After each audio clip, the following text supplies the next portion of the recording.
Salut à tous et toutes. L'autre jour, en passant devant la Volksbühne, qui est une des scènes de théâtre les plus connues de Berlin, j'ai vu que la programmation serait suspendue jusqu'à nouvel ordre. Et en fait, pour cause, le budget de la culture de Berlin va connaître en 2025 l'une des coupes les plus importantes de son histoire, avec un budget de 1,05 milliard qui est réduit de plus de 12%.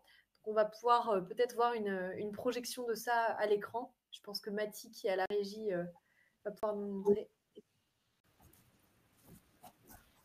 à moins qu'on voit tous nos, tous nos co-modérateurs. Voilà. Euh, Voilà, donc le budget est en train de baisser de 12,3% quand le budget total pour Berlin baisse de 7,4%. Donc on voit que ici il y a une grosse chute, particulièrement pour le budget de la culture. Euh, donc les coupes dans les subventions attribuées au monde de la culture comme proposition des conservateurs, ça ne date pas d'hier, hein. Depuis les années 70, plusieurs théâtres alternatifs comme le Grips à Berlin ont pâti de réductions budgétaires importantes. Et les différentes scènes font partie des rares médias où l'on peut prendre quelques heures pour aborder des sujets comme les violences conjugales, le nationalisme, etc., qui sont des thèmes que beaucoup de médias classiques ne traitent que succinctement. Donc, ce qu'on risque de voir arriver, c'est que Berlin va avoir un statut qui va passer de pauvre et sexy, c'est un peu la réputation de Berlin, à seulement pauvre. Voilà, donc ce qu'on voit aujourd'hui en Allemagne, malheureusement, c'est que Berlin n'est pas un cas isolé. Berlin, Munich, Cologne font partie des villes qui sont très négativement impactées dans leurs projets culturels. On peut se rassurer en voyant qu'Hambourg, c'est une des rares villes qui sort la tête de l'eau et qui voit son budget culture augmenter cette année. Mais à bien y regarder, ce qu'on voit, c'est il y a un écart qui se creuse entre les espaces culturels selon qu'ils plaisent ou pas à de potentiels donateurs, donatrices, et selon qu'ils sont plus ou moins mainstream. Par exemple, la Kunsthalle à Hambourg, qui est le musée d'art, le gros musée d'art de Hambourg, attire de nombreux touristes qui viennent voir des peintures romantiques comme celle de Caspar David Friedrich, qui sont plutôt connues, qui sont plutôt mainstream. Je ne fais pas du tout de critique de Caspar David Friedrich, j'aime beaucoup ses œuvres moi-même, mais ce qu'on observe, c'est que la part de la culture qui se maintient à Hambourg comme ailleurs, c'est celle qui est sujette à de nombreux touristes, enfin, un fort afflux de touristes et à des mécènes qui sont fortunés.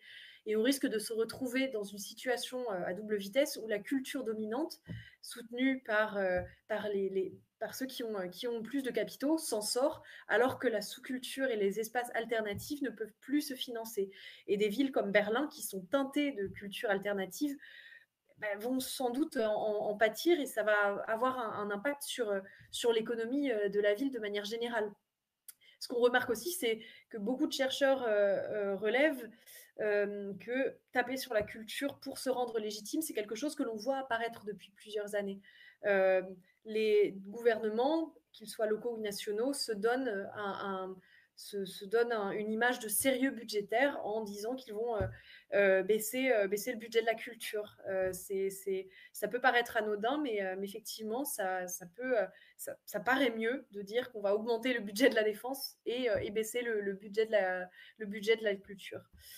Euh, Or, ce que véhicule le secteur culturel, c'est du lien social, c'est de l'apprentissage, et c'est donc en passe ce secteur est donc en passe de traverser une année de vache maigre à Berlin, aux grandes dames des habitants et des habitantes qui ont été d'ailleurs nombreux et nombreuses à envoyer des messages de soutien au théâtre menacé de fermeture, comme le Feld par exemple. Enfin, voilà, je vous dis des noms de théâtres que moi je connais bien pour côtoyer la scène culturelle berlinoise. Et voilà, ça fait mal au cœur de se dire que des établissements vont fermer ou vont être amenés à voir leur personnel baisser à cause de ces coupes. Et d'ailleurs, si vous voulez aider la culture à Berlin, vous allez sans doute voir apparaître un lien en bas de votre écran. Il y a une plateforme qui a été mise en place récemment pour protester contre les coupes dans le budget de la capitale allemande. Si vous ne le voyez pas apparaître, c'est la plateforme Berlin ist Kultur. Berlin est la culture. Et ça permet voilà, de se soulever contre ces baisses, enfin ces coupes dans le budget de la culture berlinoise. Je vais terminer cette chronique avec une citation d'Albert Camus, qui est, je trouve, très parlante par les temps qui courent et qui s'applique non seulement à l'Allemagne, mais aussi à la France, parce qu'il y a des villes comme Nantes, par exemple, qui ont aussi vu leur budget culture baisser. Et cette citation, c'est « Tout ce qui dégrade la culture raccourcit les chemins qui mènent à la servitude ». Et voilà, je trouve que ça résonne beaucoup avec les temps qui courent. Voilà.